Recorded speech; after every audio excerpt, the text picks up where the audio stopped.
I woke up as the tragic heroine, right, when my husband was trying to choke me.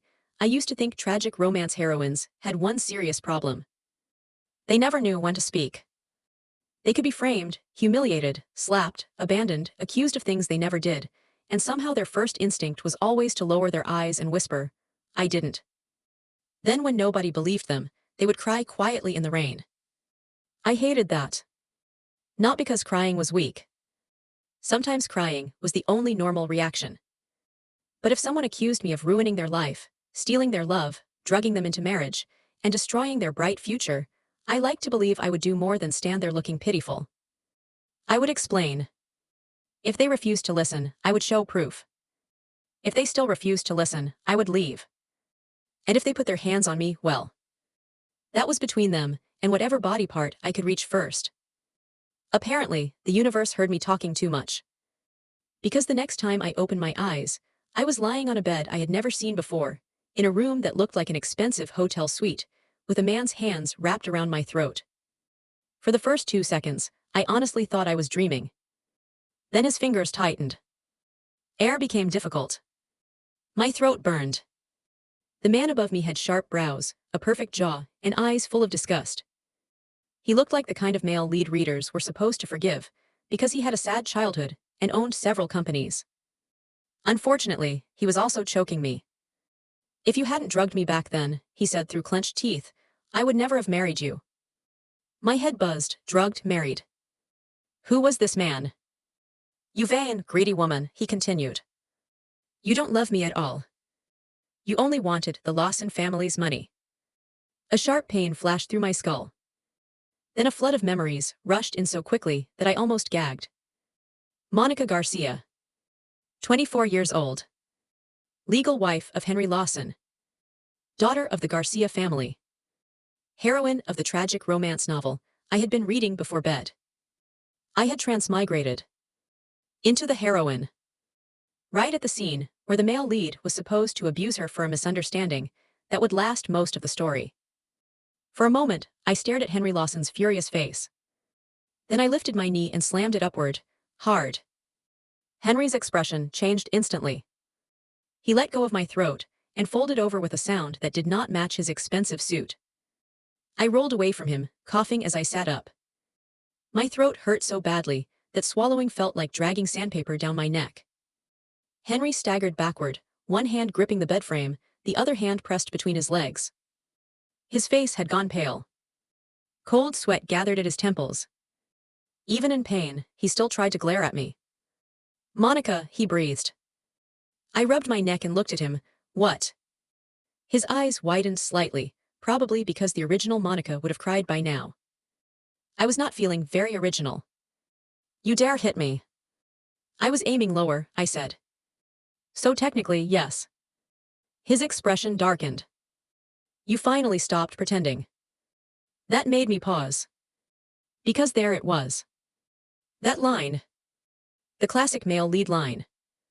The original Monica had been gentle, patient, soft-spoken, and desperately in love with him.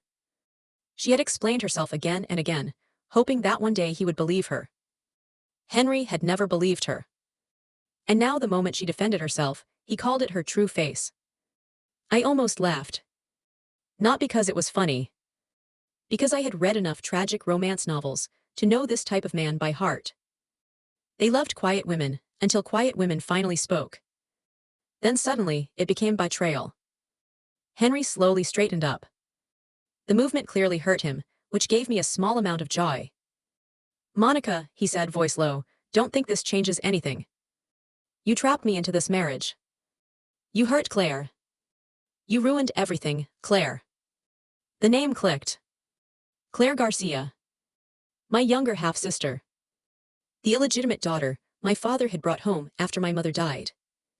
In the novel, Claire was delicate, sweet, harmless, and so good at crying that she could probably produce tears on command if someone handed her a glass of water and said, "Begin."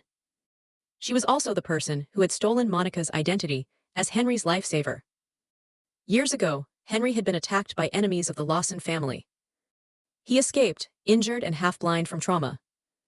Monica found him, hid him, brought a doctor, and cared for him until he recovered. But when Henry regained his sight and memory, Monica had already left because her mother had suddenly fallen ill and passed away. Later, Claire claimed she was the girl who saved him. Henry believed her. Because apparently, an intelligent businessman could run a corporation, but not ask basic follow-up questions. The bedroom door opened before I could reply. A woman rushed in. She wore a pale blue dress and had long hair falling over one shoulder.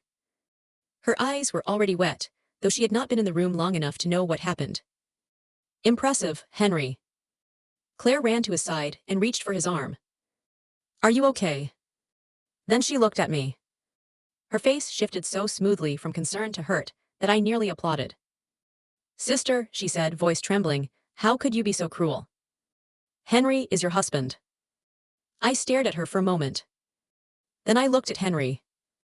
Then I looked at her hand on his sleeve. So you know he's my husband, I said. Claire froze. Henry frowned. I continued, good. I was worried you'd forgotten, considering how naturally you came running into our bedroom. Claire's face stiffened. Sister, you misunderstood. I only heard Henry shouting. I was worried. You were worried about my husband inside my bedroom. Her lips parted. No answer came out. Henry immediately stepped in. Enough. Don't drag Claire into this. She has nothing to do with your schemes. I looked at him. There was something almost fascinating about watching a man protect the wrong woman with his whole chest. Henry, I said carefully, did you ever consider that if I had actually wanted your money, I would be much nicer to you? His eyes narrowed. What? I mean, logically. If I was some greedy woman clinging to your wealth, shouldn't I be massaging your shoulders and calling you darling? Why would I be kicking you across the room? Claire blinked. Henry looked as if the sentence had entered his ears but failed to find a place to land. I sighed. This was going to be tiring. Claire lowered her head, tears gathering again.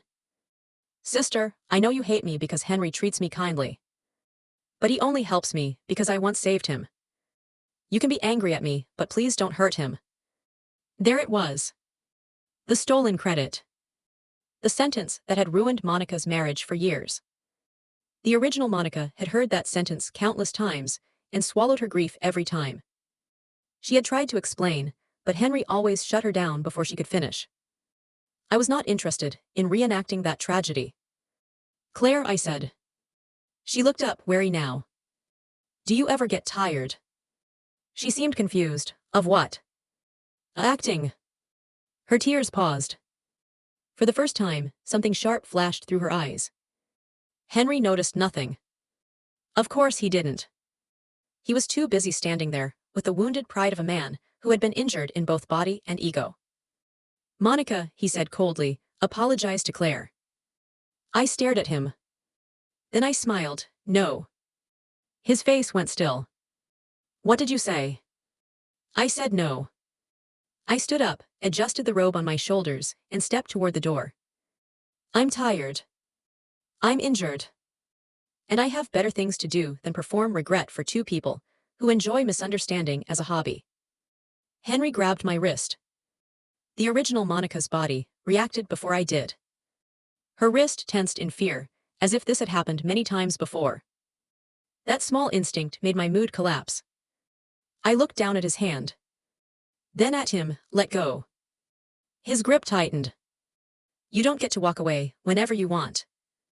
That was when I understood something. Henry Lawson had never thought of Monica as a person who could leave. He thought of her as a problem inside his house. A mistake attached to his name. A wife he resented, but also a wife he expected to remain exactly where he left her. I pulled my wrist once. He did not let go. So I smiled. Henry. His eyes narrowed. What? If you want children in the future, I suggest you release me. His hand opened. Immediately, good. He could learn. Slowly but still. I walked out before either of them could speak again. Behind me, Claire's soft voice floated through the room. Henry, maybe sister, is just angry. Don't blame her. I nearly turned back, but no. First priority, survival. Second priority, divorce. Revenge could wait until after lunch. The original Monica had several properties under her own name. Thank heavens for rich heroines. I went to one of them, took a shower hot enough to boil regret, changed into comfortable clothes, and sat down with Monica's laptop. The password was easy to guess. Henry's birthday. I stared at the screen for a long moment after it opened. Monica, I whispered, we need to talk about your standards. Then I began searching through her files. Within half an hour, I found the first folder. Its name was simple, Evidence. I clicked it. There were screenshots of messages between Claire and unknown contacts. Records of money transfers. A hidden surveillance clip from the night Monica and Henry had been drugged. Photos, emails. Medical records. Everything. Absolutely everything. The original Monica had proof. Not a vague hint. Not a suspicion, proof. Clear, organized, and detailed enough that any lawyer would have cried from happiness. I sat back in the chair and covered my face. For a while, I said nothing. Then I let out one long breath. So you knew. The room was quiet. You knew Claire framed you. You knew Henry was wrong. You had the evidence, but you still waited for him to trust you. The more I thought about it, the sadder it became. Monica had not been foolish because she lacked proof. She had been foolish because she wanted love to be enough. She wanted Henry to believe her without being forced. She wanted him to choose her. And maybe, deep down, she was afraid that if the truth had to be proven, then his love had already failed. I looked at the files on the screen. My anger softened for a moment. Poor Monica. She had lived inside a story that rewarded suffering and called it devotion. But I was not here to suffer beautifully. I copied every file into 3 separate drives, uploaded backups, and booked an appointment with a divorce lawyer. By the time the sun began to set, I had already decided exactly what I wanted. A clean divorce. A fair division of assets. Public clarification, if necessary. And if anyone tried to block me, I would make sure the entire world heard the truth in the most embarrassing way possible. The lawyer was a calm woman in her 40s, named Attorney Rivera. She looked through the documents without interrupting. Every so often her brows would move slightly, not much. Just enough for me to know she was mentally adding charges. When she finished, she removed her glasses. Mrs. Lawson, do you want to pursue criminal action regarding the drugging incident? Eventually. Eventually. First divorce. She studied me. You understand, Mr. Lawson may not agree. I smiled. He doesn't have to enjoy it. He only has to sign. Attorney Rivera gave me the smallest smile in return. That was the moment I knew I had chosen the right lawyer. Henry came to see me that night. I had just finished a very peaceful dinner when the housekeeper informed me he was waiting in the living room. At first, I considered not seeing him. Then I remembered he still needed to sign the divorce papers. So I went downstairs. Henry stood by the window. He had changed clothes. His suit was dark, perfectly tailored, and expensive enough to pay someone's rent for a year. His expression, unfortunately, remained unpleasant. He turned when he heard my footsteps. For a moment, his eyes moved over me.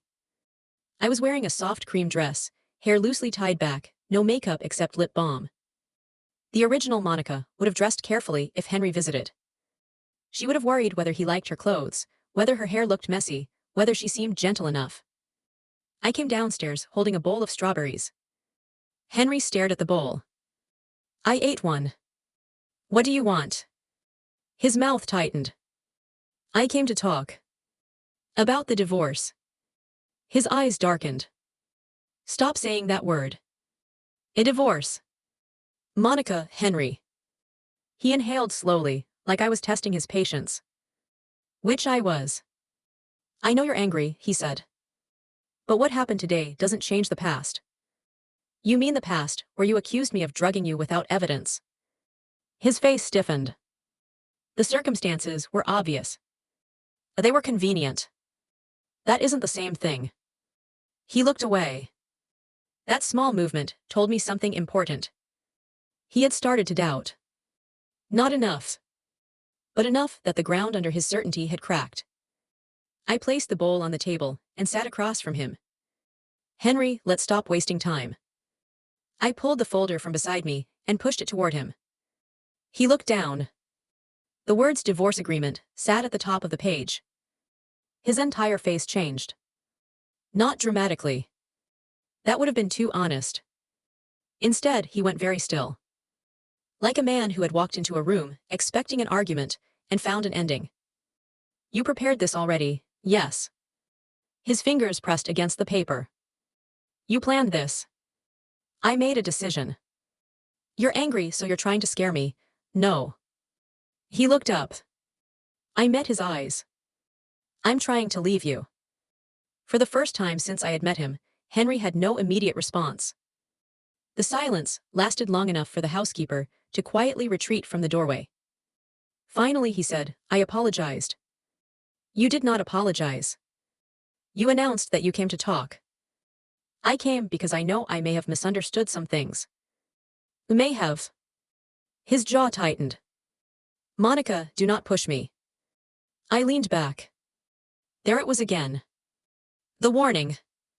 The authority. The tone of a man used to being obeyed, because everyone around him had taught him his discomfort mattered more than other people's pain. The original Monica might have flinched. I picked up another strawberry. Henry, you choked me this morning. His expression shifted. You provoked me. I smiled a little. Thank you. For what? For making this easier. I stood. Attorney Rivera will contact your legal team. Read the agreement. If you object to the terms, your lawyer can speak to mine. Henry rose as well. You think I'll sign this? I think you should. And if I don't? Then we go to court. His eyes sharpened. Do you think the Garcia family will support you? No. That seemed to surprise him. I continued, do you think I need them to? The question hit him harder than I expected. Maybe because Monica had always needed support. From her father. From her husband. From a family that treated her like a bargaining chip. I did not intend to ask any of them for permission. Henry looked at me for a long time. Then he picked up the folder. You will regret this. I almost laughed. Not loudly. Just enough for him to notice. Henry, the only thing I regret is not waking up earlier. Claire visited the next day. Not officially. She came dressed like Innocence had a sponsorship deal, carrying a small white handbag and wearing a worried expression. The housekeeper looked uncomfortable when she announced her. Miss Claire says she wants to apologize. I was in the study, reviewing property documents. Let her in. Claire entered with slow, careful steps. The moment she saw me, her eyes reddened. Sister. I looked up. She waited. I waited too. Eventually, she realized I was not going to help her scene begin. She clasped her hands in front of her. I know you're angry at me. Correct. Her face froze briefly. Then she pushed forward. But Henry and I never had anything improper between us. He only treats me kindly because of what happened years ago. I don't want you to misunderstand. I closed the folder in front of me. Claire, do you know what's interesting? She hesitated. What? You keep telling me not to misunderstand, but you never explain why you're constantly standing close enough to my husband for people to misunderstand. Her lips parted. Sister, you really have changed. Thank you. I didn't mean it as a compliment. I accepted it as one. Her eyes sharpened. For a moment, the soft mask slipped. Then she lowered her head again. If divorcing Henry will make you feel better, I won't stop you. But please don't hurt him. He has suffered a lot. I stared at her. That was impressive. Really impressive. She had come to my house, after years of lying, to ask me not to hurt the man who had put his hands around my throat. Claire. She looked up. Do you ever hear yourself? Her brows drew together. What do you mean? You sound ridiculous. Her face flushed. Sister, I came here sincerely. No. You came here to check whether I was serious. You wanted to know if I really had evidence, if I really wanted a divorce, and if Henry was starting to doubt you. Her expression cracked. Only for a second. But I saw it. Good. She was scared. She should be. I opened the drawer and took out one printed still from the surveillance footage. The image was not perfectly clear, but clear enough. Claire standing beside a table. Claire holding a small bottle. Claire pouring something into a glass. I slid it across the desk. She looked down. Her face lost color so quickly that even her acting could not save her. Where did you get this? I smiled. So it's real. She looked up sharply. I didn't say that. You didn't have to. Her hands clenched around the handbag. Sister, what do you want? A divorce. That's all. For now. Her breathing became unsteady. You can't show Henry, I can. He won't believe you. Then why are you trembling? That finally shut her up. For the first time, Claire looked less like a delicate flower and more like a cornered animal. She took one step back. Then another. Sister, she said softly, you shouldn't push people too far. I almost admired the nerve. Claire, you framed your own sister and helped destroy her marriage. I think you lost the right to warn people about going too far. She stared at me. Then she turned and left. When the door closed behind her, I sat quietly for a while. The anger was there. But beneath it was something else. Grief, not mine, Monica's. This body remembered Claire differently. A little girl brought into the Garcia home after Monica's mother died. A girl Monica had tried, awkwardly and painfully, to accept. Claire had cried during thunderstorms when they were children. Monica had once brought her a blanket. Claire had been afraid of dogs. Monica had walked between her and every dog they passed on the street. Those memories hurt more than the betrayal itself. Because Monica had not hated Claire at first. She had tried to love her. That was the cruelest part. Some people do not betray enemies. They betray the people who kept giving them chances. The divorce process should have been simple. It was not. Henry refused to sign. Then he signed. Then he delayed. Then he asked for a meeting. Then he accused me of being manipulated by my lawyer. Then he sent flowers. I sent them back. Then he sent jewelry. I sent that back too. The third time, he sent a note. Monica, can we talk? I wrote on the bottom of the same note, no. Then I mailed it back. Attorney Rivera laughed when I told her. Just once. Very quietly. But I saw it. Eventually, Henry agreed to finalize everything after his grandfather's birthday banquet. It was such an obvious trap that I almost refused. Then he said, attend the banquet with me, and I'll go with you to complete the final paperwork the next morning. That made me pause. A banquet was annoying. Freedom was worth it. So I agreed. The next morning, we went to the civil office. Henry looked awful. Not physically. Physically, he still looked like someone drawn by a romance cover artist with too much confidence. But his eyes were tired. The clerk processed the documents. Stamped them. Handed us the certificate. Just like that, it was done. I stared at the paper in my hand, divorced. Officially, legally. Beautifully. Henry watched me. Are you that happy? Yes. His mouth tightened. You don't have to answer so quickly. I didn't need to think. Something in his face dimmed. For half a second, I almost felt bad. Then I remembered the choking. The accusations. The years Monica spent being punished for things she never did. My sympathy packed its bags and left. Henry looked away. The banquet is tonight. I remember. My grandfather still thinks we're married. That sounds like a conversation you should have had with him. His eyes returned to me, Monica. I folded the certificate and placed it carefully in my bag. Henry, I attended a marriage I didn't want, lived through accusations I didn't deserve, and signed a divorce you tried to delay. I can attend one banquet. But don't confuse my attendance with patience. He said nothing. Good. We were learning. That evening, I dressed carefully. Not for Henry. Not for Claire. Not for the Lawsons. For myself. The gown was deep green silk, fitted without being uncomfortable. Monica's jewelry box held enough diamonds to make a dragon reconsider its hoard, so I chose the set that looked the most expensive without looking desperate. When I looked in the mirror, I finally understood why Monica had been described as beautiful in the novel. Not delicate like Claire, not soft. Monica's beauty had weight. She looked like someone who belonged in a room full of powerful people and did not need permission to stand there. The original Monica had never seemed to realize that. Maybe because everyone around her had spent years making her feel small. I adjusted one earring and smiled at my reflection. "Don't worry," I whispered. "Tonight they'll see you." I arrived at the Lawson mansion with 20 bodyguards. Was that excessive? Possibly. Did it make me feel better? Absolutely.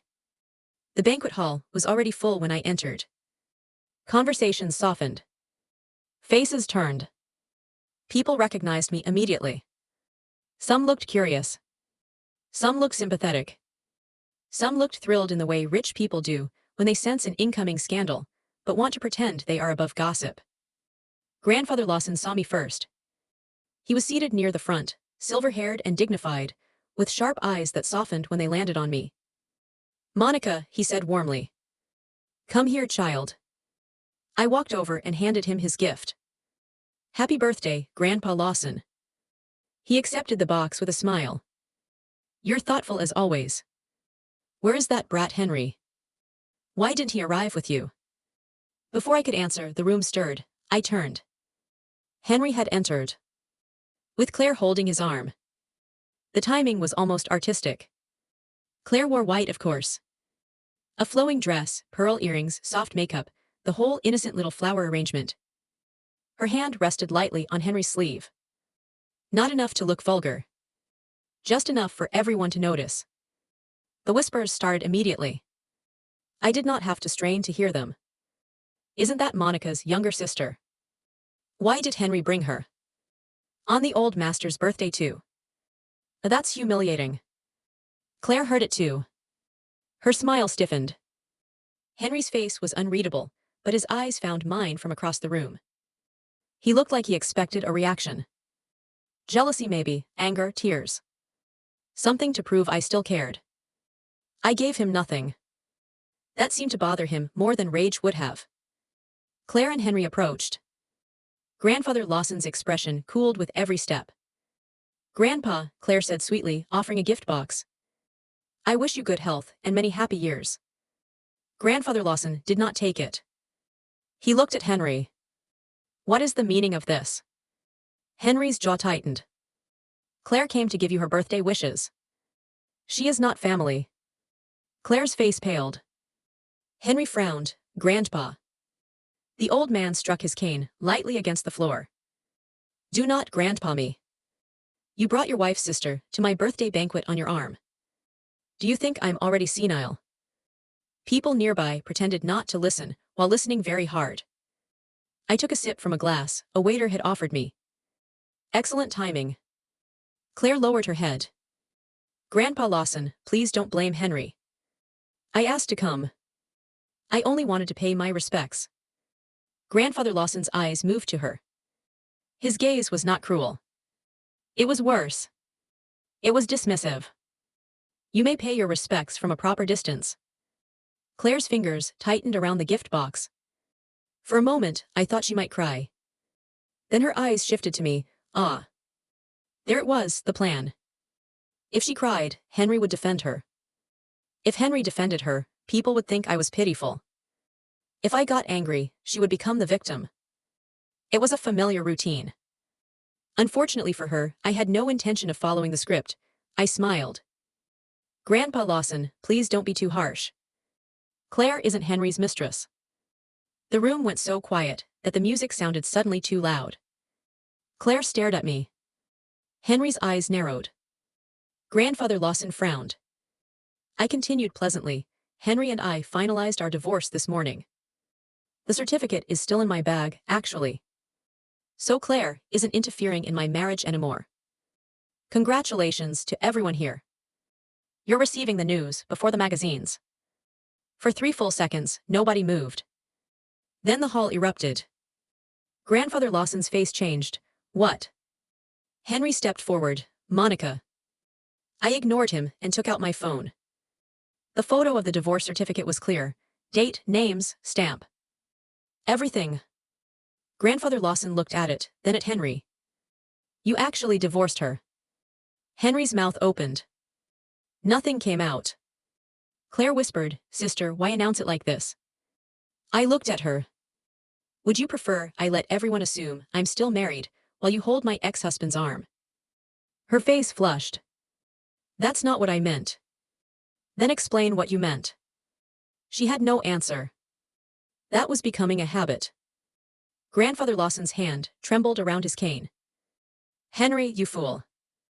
Henry looked at me, anger and something else fighting across his face. You promised not to make trouble tonight. I promised to attend, I did. I smiled. Anything beyond that was your imagination. Before Henry could reply, another commotion came from the entrance. I turned and saw my father arriving with his wife. Thomas Garcia. My father in name. And Selena, Claire's mother. Behind them trailed several relatives from Selena's side of the family, dressed in clothes too flashy for the occasion, and wearing expressions that suggested they had come to watch me be disciplined. My mood worsened immediately. Monica's memories of her father were messy. Childhood affection. Then betrayal. Then neglect. Then the slow understanding that her father did not protect her, because protecting her was inconvenient. Thomas walked straight toward me. His face was already dark. What have you done? I looked at him. Good evening to you too. Do you understand what your divorce means? The Garcia and Lawson cooperation depends on this marriage. Then you should have treated the person in the marriage better. His face reddened. Selena stepped forward, soft voice trembling. Monica, your father is only worried. You know how much pressure he's been under. I smiled at her. Selena, when you speak to me in public, do you ever get tired of pretending you care? Her face froze. Thomas snapped, Monica. The sound cut through the hall. People turned again. He raised his hand. The movement triggered something deep in Monica's body, a memory. Thomas raising his hand when she questioned Claire. Thomas raising his voice when she asked about her mother's belongings. Thomas choosing peace in the house, which always meant Monica being quiet. This time, before his palm could fall, one of my bodyguards stepped between us. The room fell silent. The bodyguard was nearly a head taller than Thomas. Thomas's hand remained in the air for an awkward second before he lowered it. I looked at him. Try that again, and I'll assume you're tired of having a wrist. Thomas's mouth opened and closed. Selena gasped. How can you speak to your father like that? I turned to her, easily. Her expression twisted before she controlled it. Claire hurried over, tears already gathering. Dad, Mom, please don't fight with sister. She's upset because of me. I watched her perform. There was a time Monica would have panicked here. She would have begged everyone not to misunderstand. She would have looked at Henry, hoping he would defend her. He would not have. Tonight, I didn't look at Henry at all. I looked at Claire. You're right. She blinked. I am, yes. I am upset because of you. The room quieted again. I handed my glass to a passing waiter and took out my phone. If everyone is already here, then let's save time. Claire's face changed. Sister, what are you doing? Clarifying. Henry stepped forward. Monica, don't. That made me smile. Not because I was amused. Because for the first time, he sounded afraid of the truth. I connected my phone to the banquet hall screen with the help of one very startled event technician. The large screen flickered. Then the surveillance footage began playing. The clip showed a private lounge. 2 glasses on a table. A woman in a pale dress entering quickly, looking around, then pouring something from a small bottle into one of the glasses. The angle showed her side profile, Claire. The hall went completely still. Claire's face turned white. Thomas stared at the screen. Selena's hand flew to her mouth. Henry did not move. The video continued. Claire switched the glasses. Then left. A few minutes later, Monica entered. Then Henry. The footage ended. No one spoke. I turned the phone in my hand. Henry accused me for years of drugging him into marriage. He said I trapped him for money. He said I ruined his life. My voice stayed calm. That surprised even me. But the person who drugged those drinks was Claire. Claire staggered backward. No. It came out faintly. Then louder. No, that's fake. She edited it. She hates me. Everyone knows she hates me. I looked at Henry. He was still staring at the screen. His face had lost all expression. Henry, Claire sobbed, grabbing his sleeve. You believe me, right? You know I would never hurt you. For a long moment, he did not answer. Then he slowly looked down at her hand. Claire's fingers loosened. Henry. His voice came out rough. Why? The word broke something in her. Her tears spilled immediately. I loved you. I loved you so much. I was scared. I thought if you married Monica, I would lose you forever. The crowd reacted instantly. Whispers rose. Someone laughed under their breath. Someone else said, so she admits it. Claire realized her mistake too late. She shook her head. No. I mean, I didn't, Henry, I was confused. I almost felt secondhand embarrassment. Almost. Henry stepped back from her. You drugged me, no. You let me blame Monica. Claire's face crumpled. I didn't know what else to do. I watched him process it. The disbelief. The shame. The slow, ugly realization that his righteous hatred had been built on someone else's lie. Then I decided to finish it properly. That isn't all. Henry looked at me. Claire froze. I changed the file. Another folder opened. Photos. Medical notes. A picture of a small courtyard. A doctor's handwritten statement. Henry's eyes locked on the courtyard. His face shifted. I saw recognition before he tried to hide it. Years ago, I said, you were attacked. You escaped with injuries, temporary blindness, and memory loss. A girl found you and hid you in a small courtyard with roses. She called a doctor, changed your bandages, and stayed with you until you recovered enough to leave. Henry stared at me. How do you know that? Claire whispered, Sister, stop. I did not stop. The doctor was a woman. Her voice was hoarse because she had a cold. She mixed up certain words when she spoke. You once asked the girl what her name was, but before she could answer properly, your fever came back.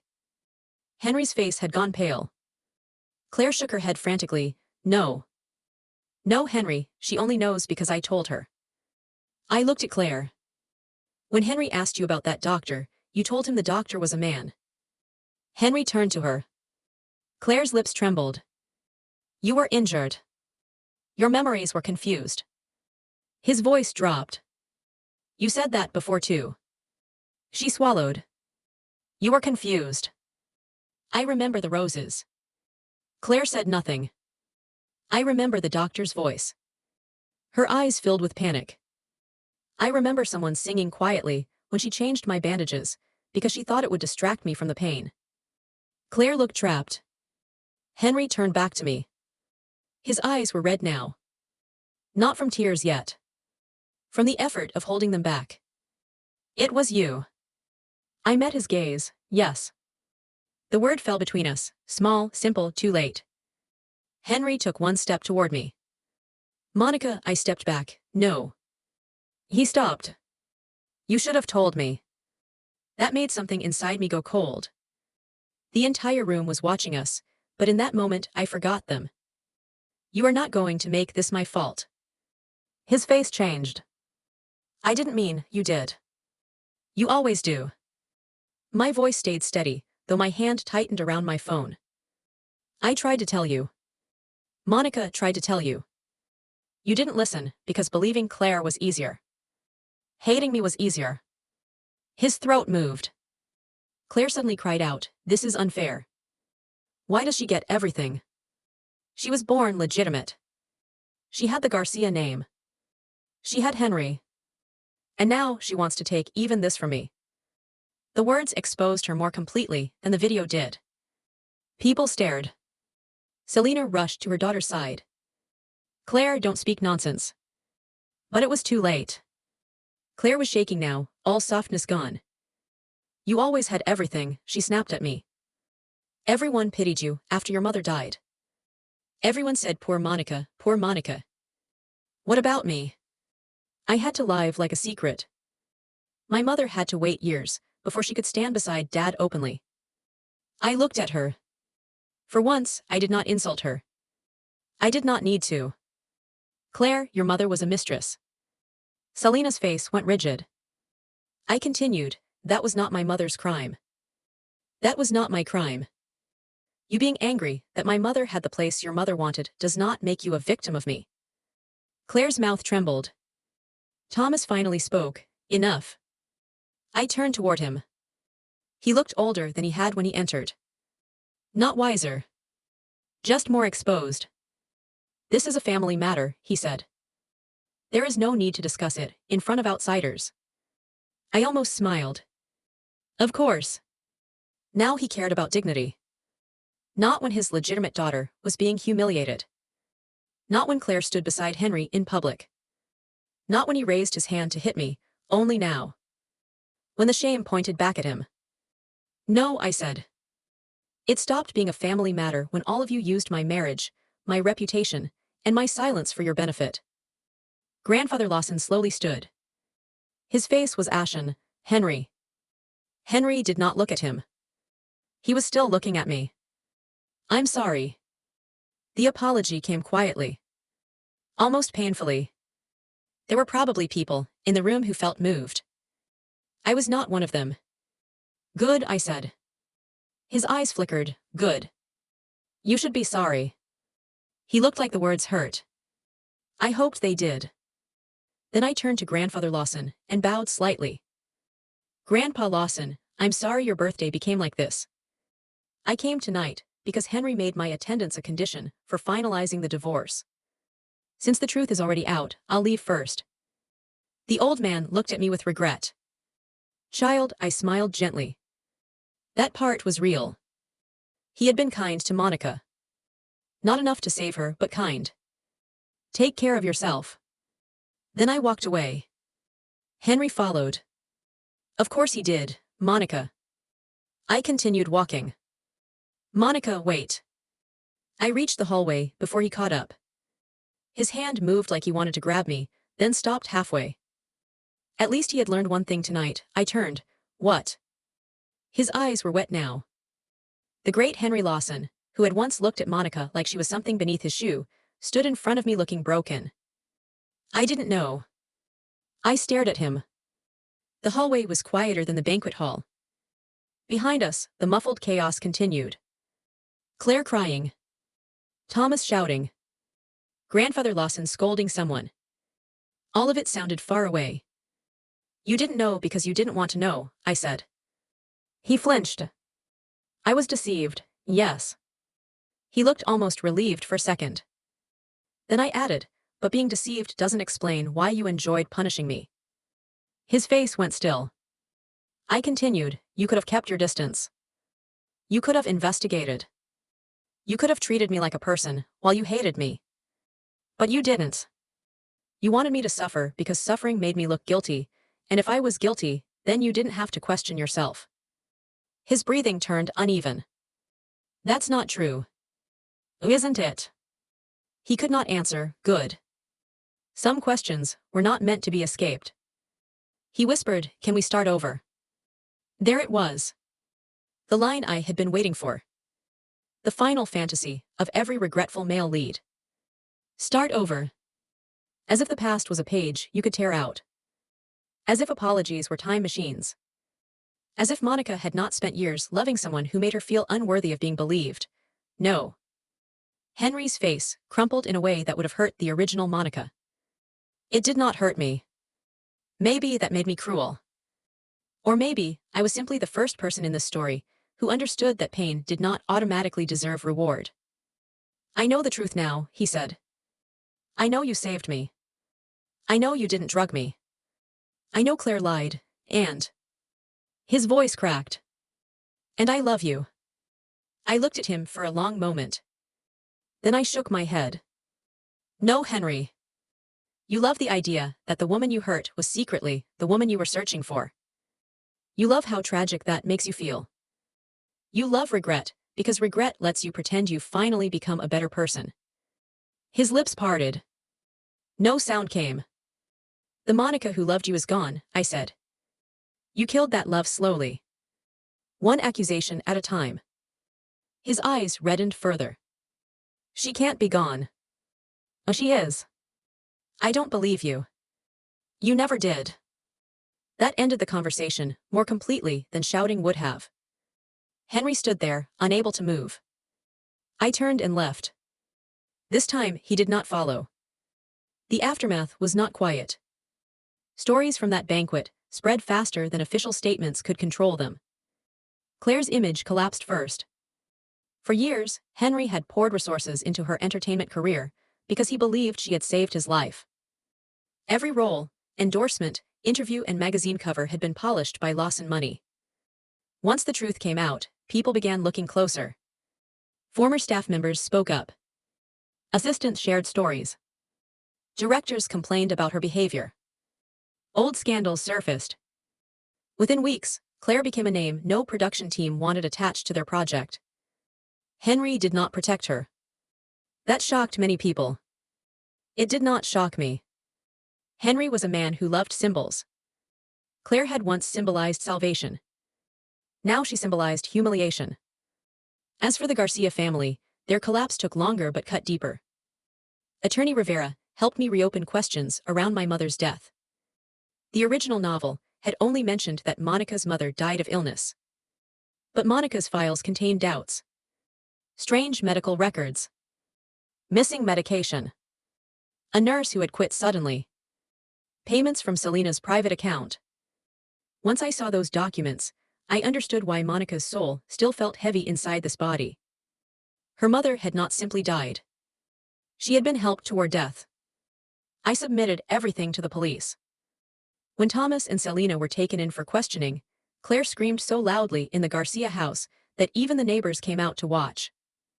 I did not go inside. I stood by the gate and watched the police car drive away. There was no joy in it. Not exactly. Just a quiet sense that something long buried had finally been pulled into the light.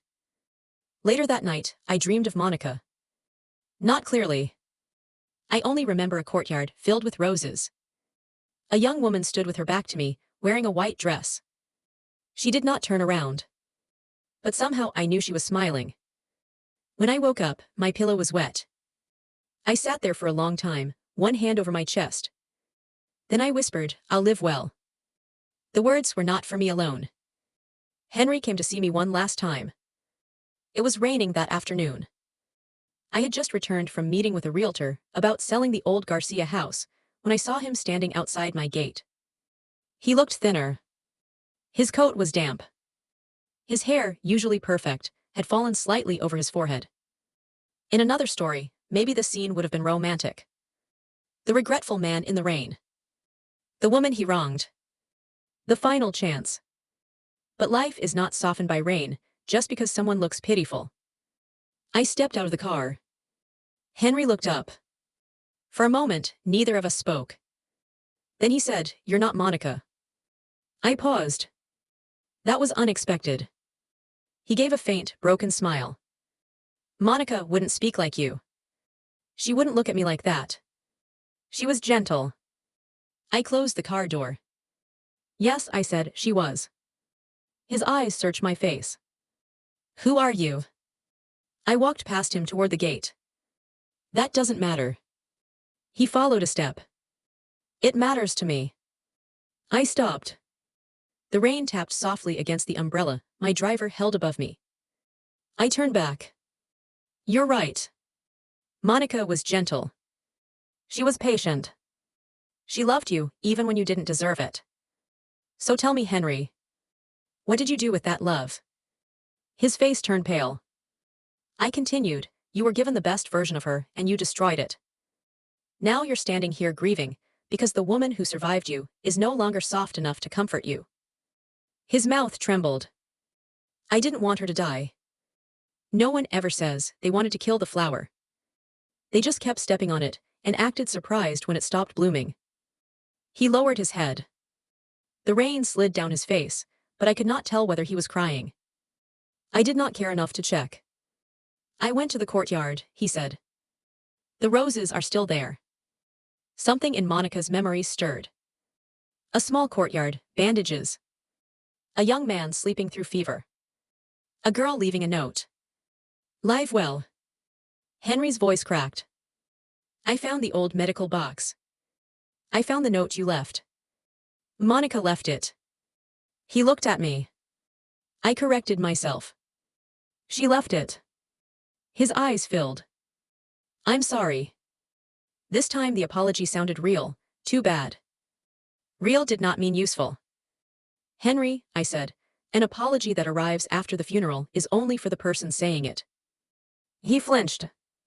Is there really nothing I can do? I thought about it. Then I answered honestly. Live with it. His face twisted.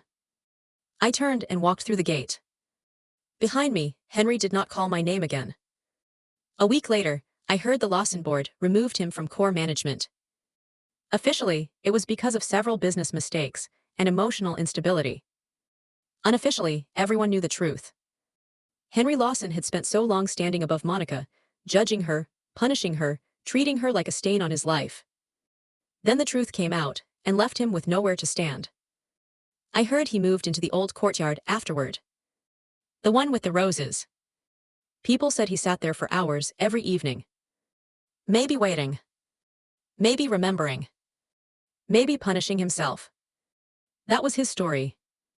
I had no interest in becoming part of it again. I sold the Garcia house in spring.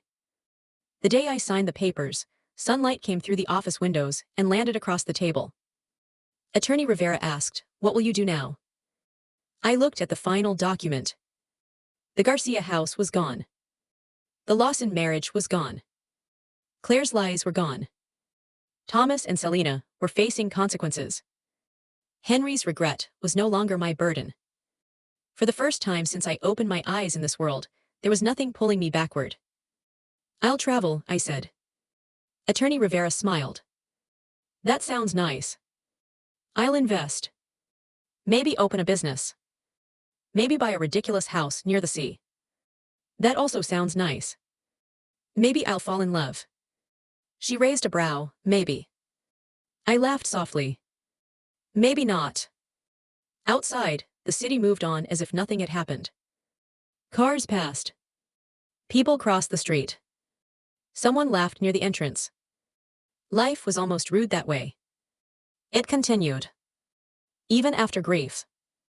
Even after betrayal. Even after the story tried to end you. I stepped outside wearing sunglasses and the most comfortable heels Monica owned. The wind lifted my hair. For a second, I felt something loosen inside my chest. Not vanish. Just loosen. As if another soul had finally stopped holding her breath. I looked up at the sky. The original Monica had believed that if she loved deeply enough, waited patiently enough, and endured quietly enough, one day love would come back to her. But some people are not worth waiting for. Some doors only become beautiful after you close them. And some stories only become yours after you refuse the ending someone else wrote. As for Henry, people mentioned him from time to time. They said he still lived among the roses. They said he never married again. They said he kept the old note in a glass frame. Live well. So ironic. Monica had once written those words for him. Now I chose to take them for myself. So I lived, wealthy, free. Sharp-tongued when necessary. Peaceful when possible. And absolutely unwilling to be tragic for anyone's entertainment ever again.